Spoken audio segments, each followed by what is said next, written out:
Salut Sénateurs, aujourd'hui on se retrouve pour la 7ème vidéo du développement de système d'exploitation. Et aujourd'hui on va attaquer un gros morceau qui est le clavier. Parce que jusqu'à présent, on avait vu, ce qu'on a fait jusqu'à présent c'était purement de l'affichage de texte, on ne pouvait pas interagir avec le système.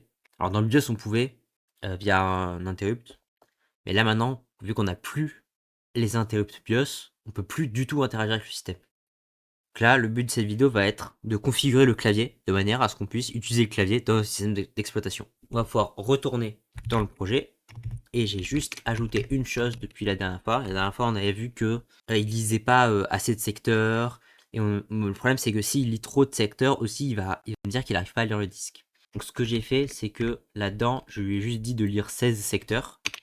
Dans le makefile, j'ai rajouté cette ligne là qui en fait juste va rajouter des zéros à la fin du fichier pour pas qu'il me dise qu'il n'arrive pas à lire le disque.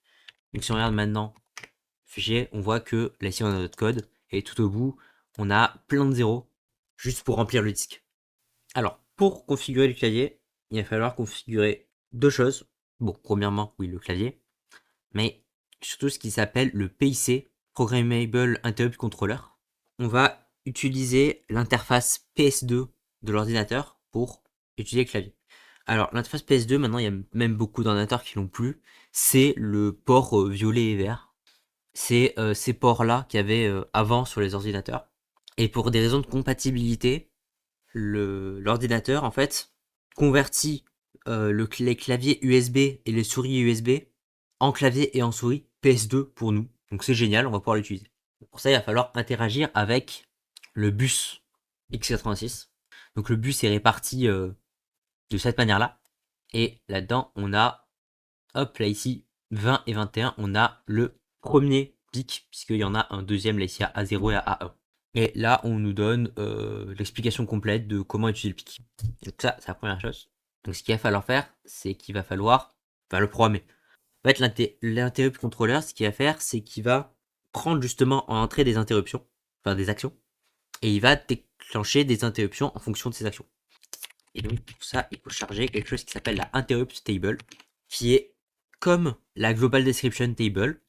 D'ailleurs, la structure en est assez proche, hein, on retrouve P, DPL, offset, etc. Qui va permettre de décrire au pic si tu reçois tel numéro d'interruption système, tu vas faire telle action. Donc avant tout, on va juste rajouter un petit peu de code pour pouvoir justement interagir avec le bus mémoire. Donc dans mon include, on va créer un nouveau fichier qu'on va appeler ports. Donc on va définir, je pense, deux fonctions qu'on veut juste appeler int inByte. Donc ça retourne un unsigned car. D'ailleurs oui, on va aussi créer un nouveau fichier qu'on va appeler types. Je vais juste définir en fait là-dedans tout un tas de types avec des type def.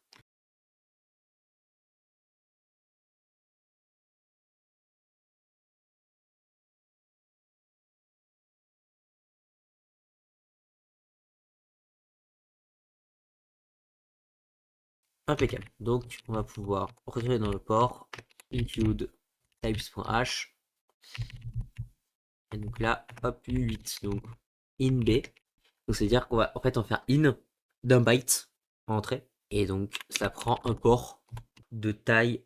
Dans le doute on va mettre U16 et ensuite on va faire l'inverse, on va faire out byte, on va output du coup vers un port U16 une valeur 8.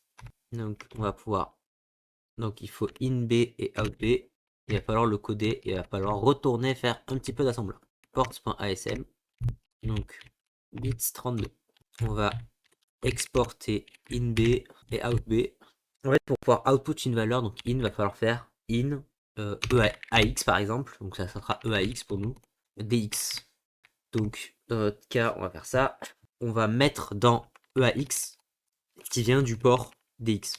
Ça tombe bien puisque en C se trouve dans, enfin, la valeur de retour se trouve dans EAX. Donc ça, il la place directement dans la valeur de retour, on n'aura plus qu'à return. Donc là, on va juste falloir mettre dans DX la bonne valeur.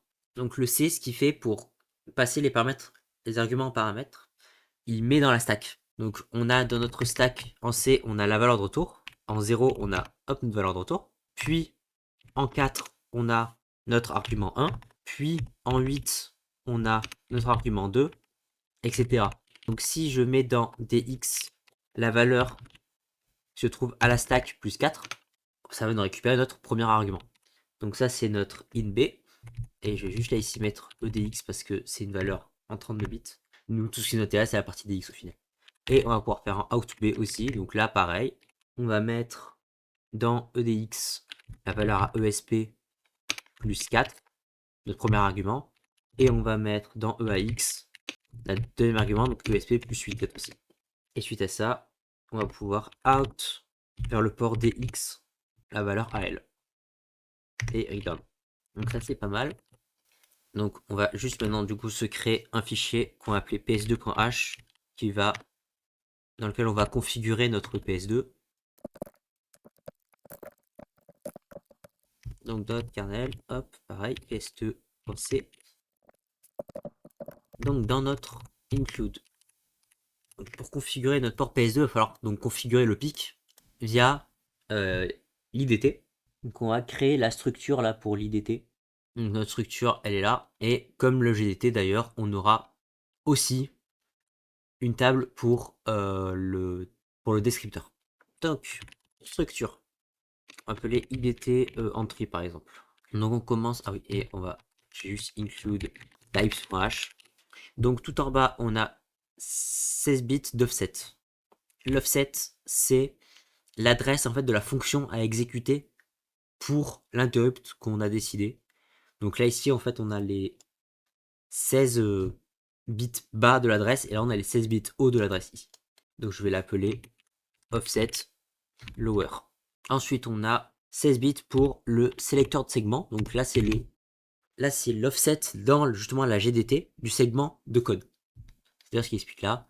Segment selector a besoin de pointer vers un code segment de notre GDT. On va l'appeler segment. Ensuite, là, ici, on a 8 bits de 0, donc enfin de trucs réservés, donc on va juste mettre des 0. Tout en bas, on a l'offset upper. Et entre les deux, là, on a une suite de 8 bits que je vais enchaîner. Hop, donc gate type, enfin gate. Donc gate qui fait 3 de long, 3 bits de long. Ensuite, on a un deuxième 0. Ensuite, on a 2 bits pour le DPL. Et ensuite, on a un prénom de bit. Ouais, non, on va faire mieux que ça. Lui, je vais juste, vu que ça fait 8 de long, je vais juste mettre un seul gros truc, une seule grosse variable de 8 que je vais appeler type. Une deuxième structure qu'on va appeler du coup cette fois-ci donc IDT pointer, qui correspond donc là, ici au pointeur vers justement notre IDT, qui est non, ça c'est la table, pardon, c'est pas le pointeur. Est-ce que le pointeur est là, ici, voilà, le descriptor table, le descripteur de l'IDT. Donc là, bah, c'est comme pour le GDT. On a 16 bits de limite. Ici, on a voilà, 16 bits pour la taille. Et ensuite, on a 32 bits pour l'offset. Donc, on pourra dire U32 offset. Alors, je vais juste ajouter quelques attributs, même si là, ça devrait aller. Imaginons que j'avais fait une structure de 8, de 3 valeurs de 8 bits. Ça me faisait quelque chose qui faisait 3 octets de long. Et le C n'aime pas les trucs de 3 octets de long. Donc, en fait, il va rajouter des variables, enfin, il va rajouter des 8 bits à un endroit dans la structure, sans qu'on le sache. Parce que nous, on veut surtout pas ça, on veut absolument que tous les offsets soient parfaitement respectés. Donc je vais lui ajouter un attribut.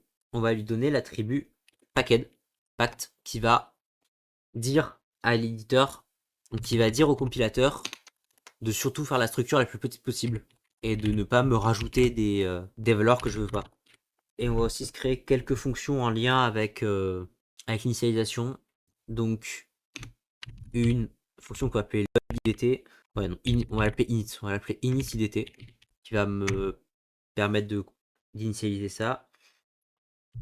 Et ça, j'ai mis dans PS2. Je peut-être pas le mettre dans PS2, ça. Bon, pour l'instant, je vais le mettre dans PS2. On verra plus tard si je le déplace. Une fonction load.idt. Donc load.idt qui prend une structure idt pointer en paramètre. Voilà, donc un pointeur vers notre idt. Une fonction qu'on va appeler enable interrupt, une fonction qu'on va appeler keyboard handler.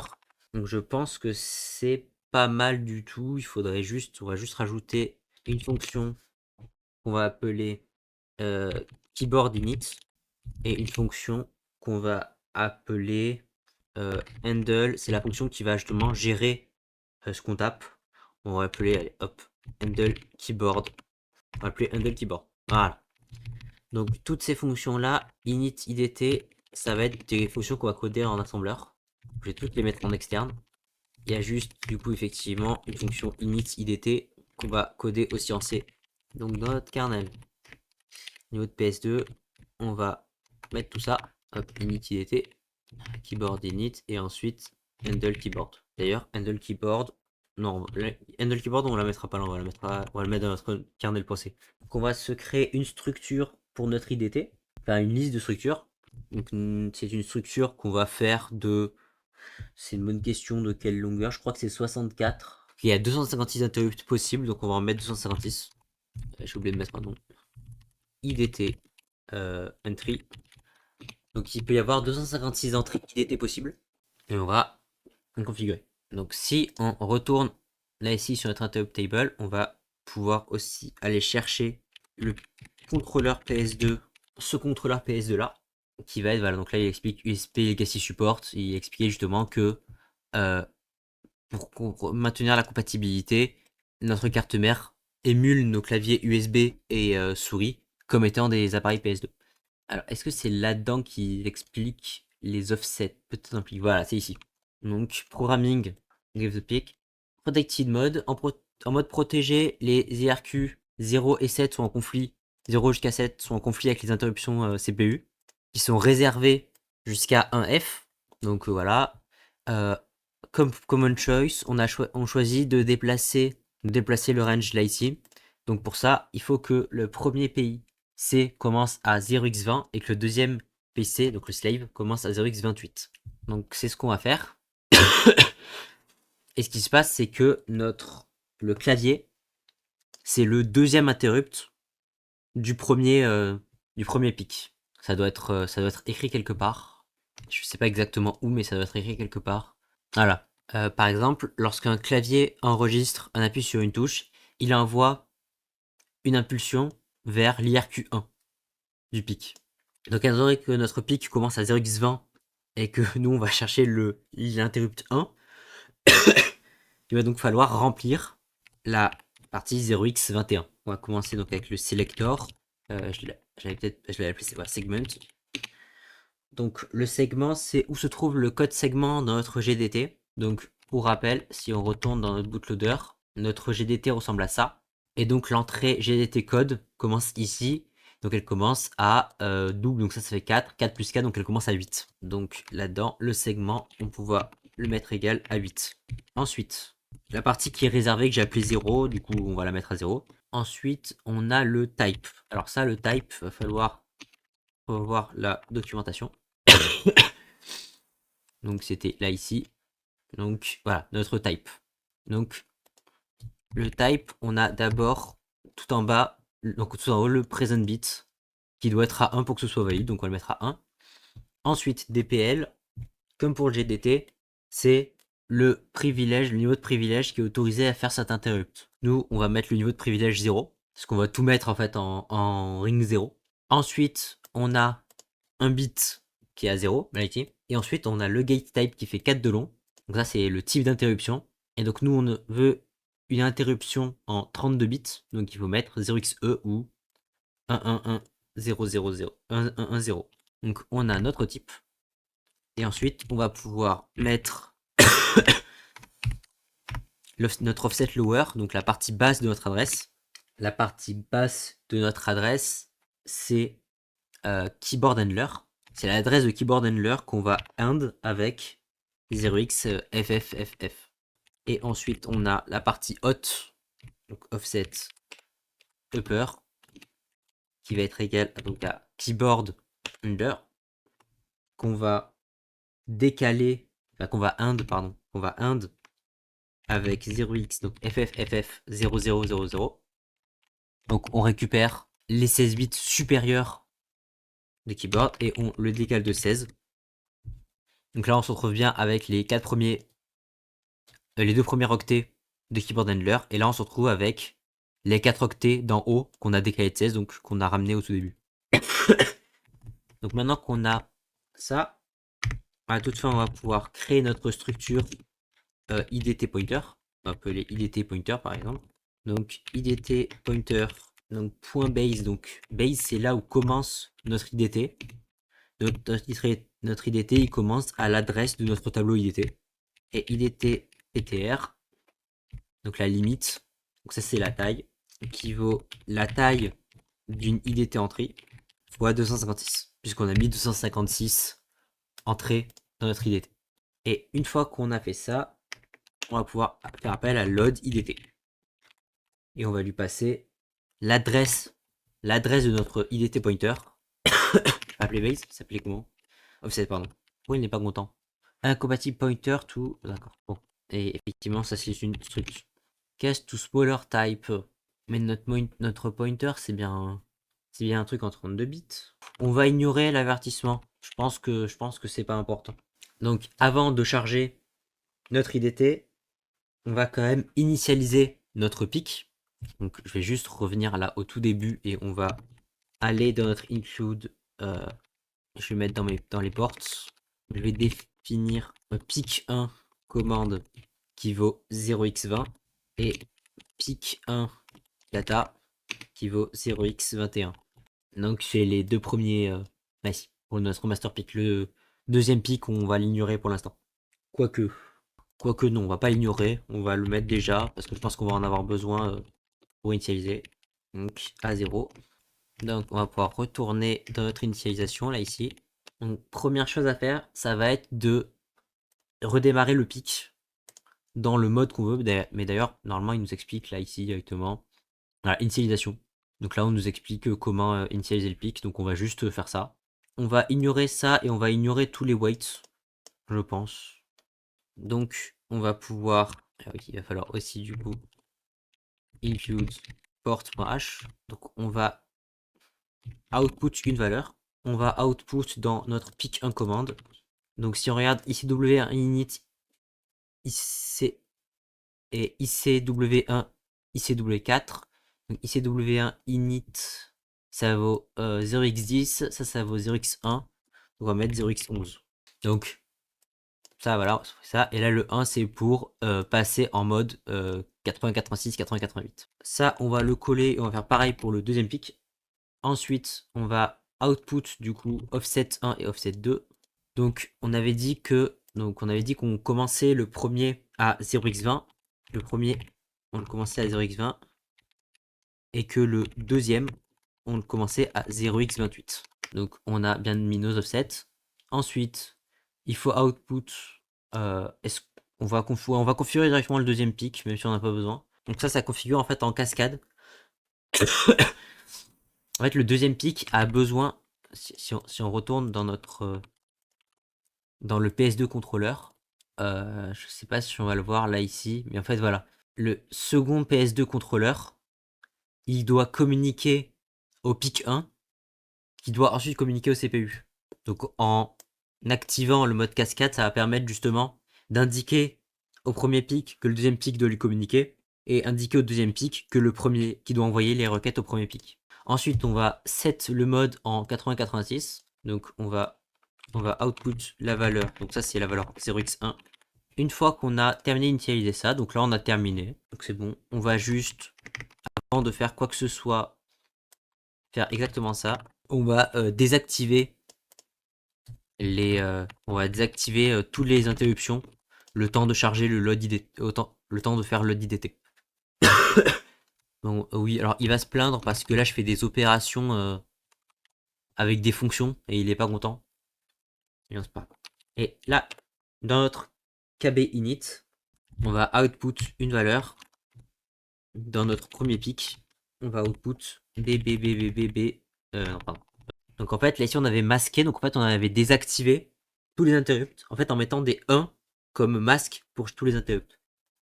Donc là ici, je remasque tous les interrupts, sauf un, là ici qui est l'interrupt 1, puisque c'est l'interrupt pour notre clavier.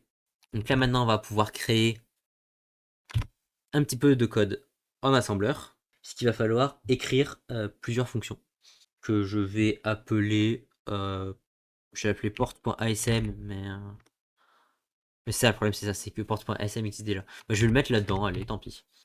Donc, il va falloir coder la fonction init, load_idt, pardon, la fonction enable je sais pas écrire interrupt, et il va falloir donc aussi coder keyboard handler, donc la partie qui va gérer la réception de l'interrupt, et keyboard handler va ensuite charger la fonction handle keyboard. En fait, l'IRQ, l'interrupt va appeler keyboard handler, qui va configurer tout pour que je puisse ensuite appeler la fonction handle keyboard en C. Et handle keyboard en C ensuite va return vers keyboard handler qui va clean up l'interrupt. Donc voilà. Donc en premier, hop, load IDT. Donc pour charger load IDT, bon, on va faire pareil pour récupérer nos variables comme on faisait jusqu'à présent. Je vais mettre dans EDX la première valeur qui se trouve dans la stack, donc ESP plus 4. Et ensuite, comme LGDT pour charger le GDT, il y a une commande LIDT pour charger l'IDT. Et on va pouvoir ensuite return. Ensuite, enable interrupt. Donc pour enable interrupt, il faut faire STI. Et je crois que c'est tout. Je crois qu'il faut juste faire STI pour enable les interrupts en x86. Faire ça. Et il reste un code des keyboard handler. Donc ça, c'est le code qui va être exécuté lorsqu'on va déclencher l'interrupt. Donc première chose, on va faire push AD. C'est super important de push là, ces valeurs-là, qui en fait va push toutes les valeurs. Donc EAX, ECX, EDX, EBX, ESP, EBP, ESI et EDI, je crois. Bon, en gros, on va sauvegarder toutes les valeurs. Parce qu'en fait, on a l'interruption, en fait, pendant que le code est en train de s'exécuter quelque part, soudainement, bam, on l'arrête. Donc le processeur ne pouvait pas s'attendre à ce qu'il s'arrête là. Donc il faut absolument qu'on sauvegarde l'état dans lequel était le processeur, faire nos actions, et ensuite remettre exactement dans l'état où il était, pour être sûr qu'il puisse reprendre son exécution correctement. Donc, une fois qu'on a push toutes les valeurs, on va pouvoir clear le direction flag. Je sais plus exactement pourquoi, mais il faut le clear pour que ça fonctionne. Chez moi, en tout cas. Et une fois qu'on a tout clear correctement, on peut faire appel à handle keyboard. Et une fois qu'on a retourné cette fonction-là, on restitue toutes les valeurs des registres et on va pouvoir iretd, donc return depuis un interrupt. Donc dans notre fichier kernel.c, on va pouvoir include donc notre ps2.h, et avant de faire tout ça, on va initialiser tout ce qu'on doit initialiser. Donc on va initialiser notre IDT. Ensuite, on va initialiser notre clavier. Et ensuite, on va terminer par activer les interrupts. Donc normalement, ça devrait être build. Si ça ne build pas, il manque kbinit. Je ne l'ai pas appelé kbinit. Alors j'ai peut-être oublié de le coder. Non, kbinit, il est là, kbinit. Je l'ai pas mis dans mon include peut-être. Si, kbinit, mais... Ah oui, forcément, oui, je l'ai pas passé, effectivement. C'est moi qui ai oublié. Là, ici, il faut build ps2.o à partir de ps2.c. Et il faudra, là, ici, le passer. obj/ps2.o. Pareil, on va avoir... on risque d'avoir d'autres problèmes. Ah, ok, il veut quand même pas. Bon, il va falloir donc convertir tout ça. Hop. Notamment faire des castes. Donc ça, je lui casse vers un U32 et ça, je lui casse vers un U32 en espérant que ça résolve le problème. Voilà. Donc là maintenant, il trouve pas toutes les fonctions en assembleur. Donc forcément, on a oublié de le build aussi. Donc port.asm, kernel/port.asm, et on va appeler ports. Donc, normalement, une fois qu'on aura fait ça, il restera plus qu'une seule fonction qu'on n'a pas codée, qui est handle keyboard, puisque j'avais dit que je le mettais dans le kernel.c. Voilà. Donc là maintenant, il manque plus que handle keyboard, donc qui est la fonction qui va vraiment nous on a le contrôle et dans lequel on va justement mettre différentes actions. Donc on va le coder. Void handle keyboard. Donc ce qu'on va faire, alors hop, j'ai juste aussi include ports. Donc on va lire le statut. Si on retourne sur notre pic au niveau du command port. Non, alors c'est peut-être dans le PS2 contrôleur qu'il le dit. Ah, statut register. Donc nous on va lire donc nous on doit lire ce registre là. Statut register et on doit vérifier le premier bit. Donc output buffer statut 1 full doit être à 1 avant d'essayer de lire des données depuis le port PS2. Donc on va pouvoir lire un octet depuis pic 1 commande. Donc commande qui est aussi le statut normalement. Là ici pour les deux c'est la même adresse. Voilà, même écrit commande, mais le statut et le commande c'est au même endroit. Ah non, non pardon, non je voulais. Donc là il va falloir lire le statut register. Donc le statut register il est écrit là, c'est 64, donc on va juste le define. Keyboard status. Bah ouais, on va l'appeler commande. Commande et statut ça sera la même chose. C'est 0x64. Et il y a juste là ici donc le data, keyboard data, qu'on va mettre à 0x60. On va lire un octet depuis keyboard commande. Donc si on retourne là ici dans notre IO port de 60 à 64, on peut voir qu'on a bien notre PS2 contrôleur là ici. On va lire à ça et on a vu qu'il fallait vérifier que le premier bit soit à 1. Donc si status and 1, alors à ce moment-là, on va pouvoir lire un caractère entrant. Donc on va pouvoir stocker dans U8 quelque chose que j'appelle le keycode, puisque ce qui nous renvoie c'est le numéro de la touche sur lequel j'ai appuyé. Et donc il faut lire un octet à partir de keyboard data. Donc là on a notre keycode, donc on va le traiter, on va faire potentiellement quelque chose après avec.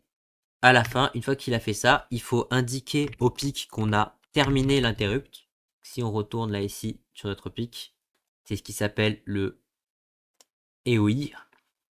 Donc EOI, probablement la commande la plus utilisée, qui permet d'indiquer qu'on est à la fin d'une interruption routine. Donc c'est ce qu'on va faire tout de suite. On va out vers notre commande porte, donc pic 1, commande. On va out 0x20 pour indiquer au pic qu'on a terminé cette interruption et qu'il va pouvoir passer à la prochaine interruption. Et je vais juste là ici faire un print char. On va juste afficher un caractère à chaque fois que j'appuie sur une touche. Donc normalement ce code devrait build. Ce code build.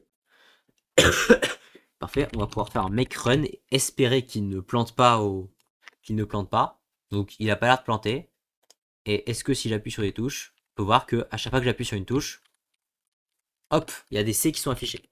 Alors en fait, il y a un C qui est appuyé au moment où j'appuie sur la touche et un moment. Et si je relâche aussi la touche, parce qu'en fait, il y a l'interruption, j'ai appuyé sur la touche et l'interruption, j'ai relâché la touche qui s'active. Et si je garde appuyé, évidemment, il se met à spam. Mais par exemple, c'est pas le cas pour la touche Shift. Si je garde appuyé sur la touche Shift pour pouvoir mettre en majuscule, il l'affiche qu'une seule fois. Donc il n'est pas totalement bête non plus, le pic et le contrôleur PS2. Il sait que si on doit garder appuyé sur une touche, c'est qu'on veut appuyer plusieurs fois sur la touche. Contrairement au bouton Shift où quand on appuie uniquement sur Shift, c'est pas pour envoyer plein de fois Shift, mais pour uniquement mettre en majuscule. Donc cette vidéo était quand même un peu longue, pas simple à expliquer, donc j'espère que j'ai bien expliqué. Si vous n'avez pas compris, il y a mon Discord en description, comme à chacune de mes vidéos.